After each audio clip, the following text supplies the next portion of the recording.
Occhio vorrei tenere a centenare, occhio sgranata, occhio pittata e colorata, occhio scugnizza che si stringono per far spazio a bocca, occhio chiusi di inte pensieri, stanchi e affaticata,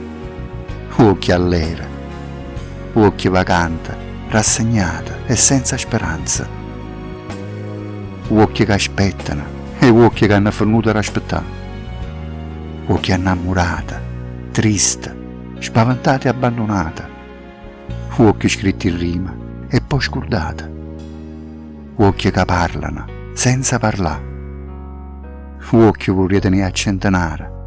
per te guardare, per te far capire quanto ti voglio bene.